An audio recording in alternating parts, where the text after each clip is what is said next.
é algo que foge às regras mais comezinhas de civilidade. Não tem nada a ver com a liberdade de expressão que a Constituição garante. Eu imagino que esta liberdade um pouco desenfreada que as pessoas se acostumaram a ter no âmbito das redes sociais, da internet, é às vezes transplantada também para a vida real, para situações de fato concretas. E as pessoas não conhecem os limites.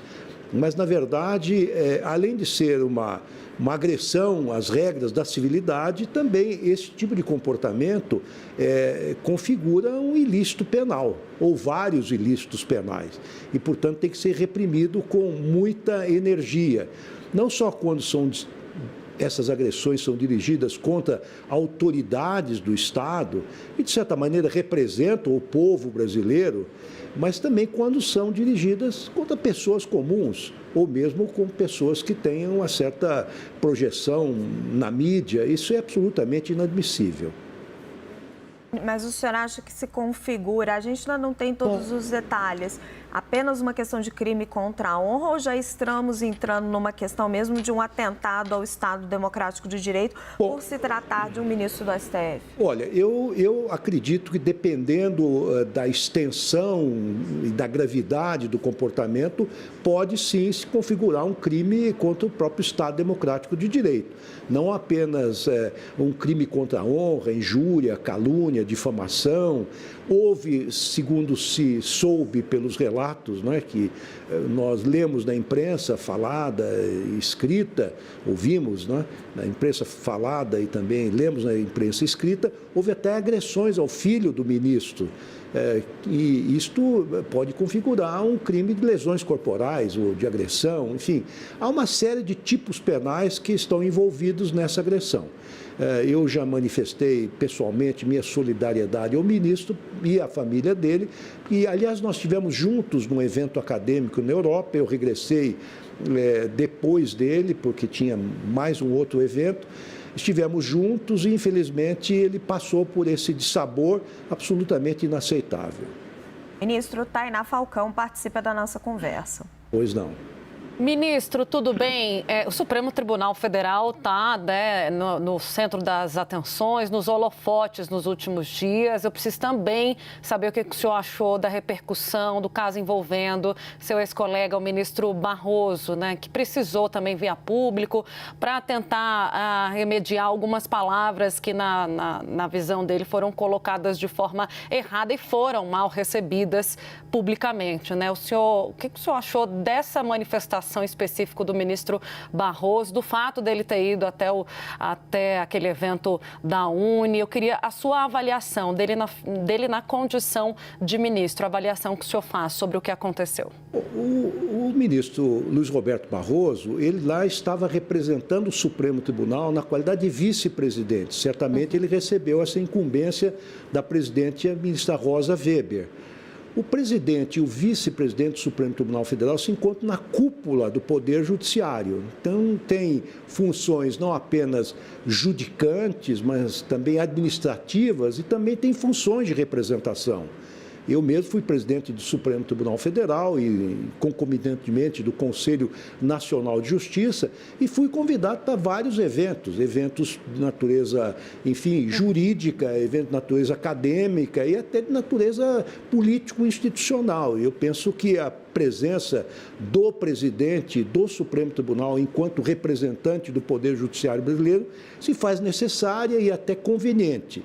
E, pelo que eu li nos jornais, eu estava no exterior quando houve este evento e quando houve a manifestação do ministro Luiz Roberto Barroso, me parece que ele explicou perfeitamente o sentido que ele quis imprimir aquelas palavras. Penso que é um episódio, um incidente que está plenamente superado a partir da explicação formal que ele deu ao público.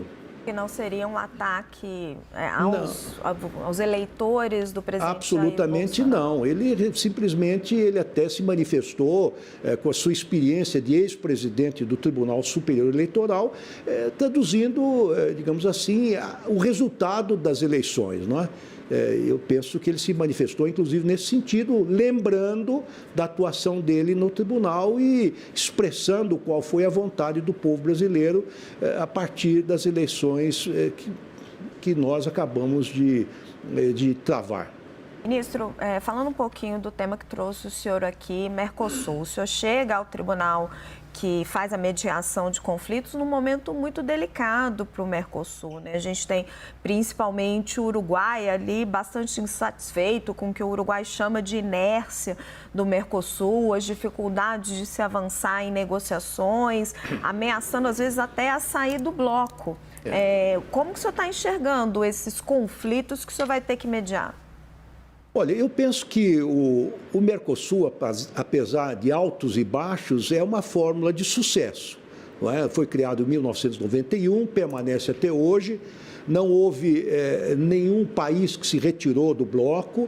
Do ponto de vista das trocas comerciais, tem crescido ano a ano. Nós tivemos esses 2 anos da pandemia, em que houve uma certa recessão, mas não só no bloco, mas também no mundo todo. Mas se nós olharmos os números de 2019, 2020, 2021, 2022 e 2023, o comércio intrabloco tem crescido extraordinariamente, até exponencialmente, de forma muito significativa. Nós temos hoje um comércio intrabloco que chega a quase 40 bilhões de dólares, que é uma cifra muito considerável. O bloco, considerado, enfim, em seu conjunto, representa a 5ª economia do mundo. Tem uma extensão territorial de 15 milhões de quilômetros quadrados, mais de 300 milhões de habitantes. Quer dizer, é um bloco muito forte, eu acho que está consolidado, apesar de algumas dissonâncias ocasionais, a tendência do Mercosul é de crescimento. Há vários países que estão na fila para ingressar como membros plenos do Mercosul, vários países associados, como o Chile, a Colômbia, o Peru, o Equador, o Suriname, a Guiana, todos estão na fila para entrar, são países associados ao Mercosul, não são membros plenos ainda, mas a tendência de crescimento, e pelo que se ouve falar, o presidente Lula tem muito interesse em fortalecer esse bloco, especialmente para que esse bloco negocie em condições de força com os demais blocos que existem no mundo e algumas potências econômicas no plano internacional. Geografia é destino, né, ministro? Mas a China está aí chamando e tentando os países do Mercosul. Chamo o Yuri Pita para a nossa conversa. Pois não. Obrigado, Raquel. Boa tarde, ministro. Obrigado por estar aqui conosco. Deixa eu voltar um pouquinho para a seara que o senhor está muito acostumado, que é o Supremo Tribunal Federal, não pelo Supremo em si, mas toda a expectativa que está em torno da sucessão na Procuradoria-Geral da República, se Augusto Aras deve ou não ser reconduzido.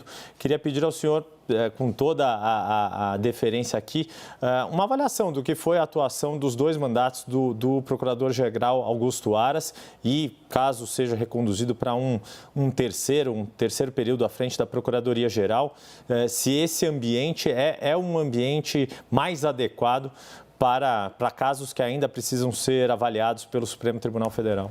Olha, eu posso dar o meu testemunho que o doutor Augusto Aras foi sempre muito bem recebido no Supremo Tribunal Federal, tem uma enorme acolhida na Corte e atuou sempre com muito equilíbrio e muita sensatez.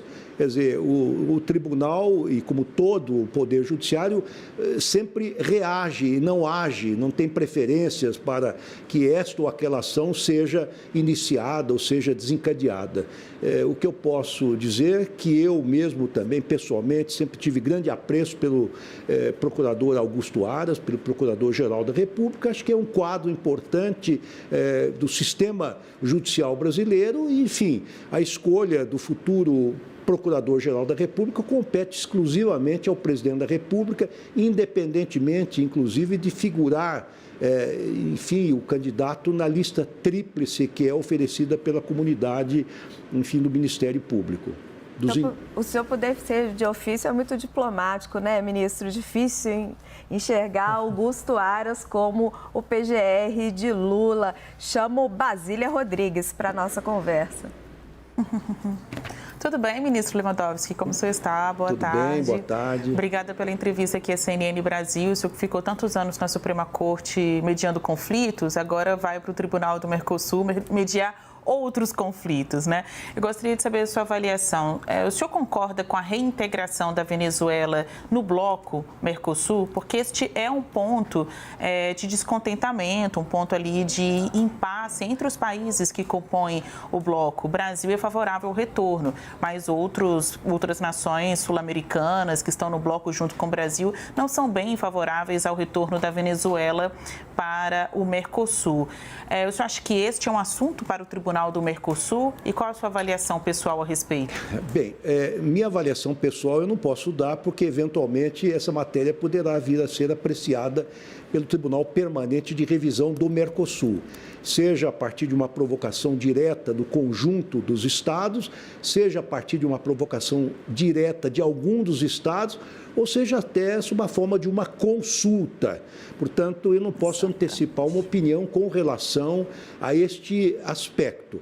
Bom, o que se sabe é que o Mercosul foi suspenso, a Venezuela foi suspensa do Mercosul por ter infringido a chamada cláusula democrática, porque se entendeu majoritariamente que este país não cumpria, digamos assim, com os cânones de um regime democrático, mas nada impede, em tese, que ele retorne ao seio do Mercosul, desde que cumpra determinados requisitos ou, enfim, que retorne à normalidade democrática segundo os padrões requeridos pelas normas desta Associação de Estados.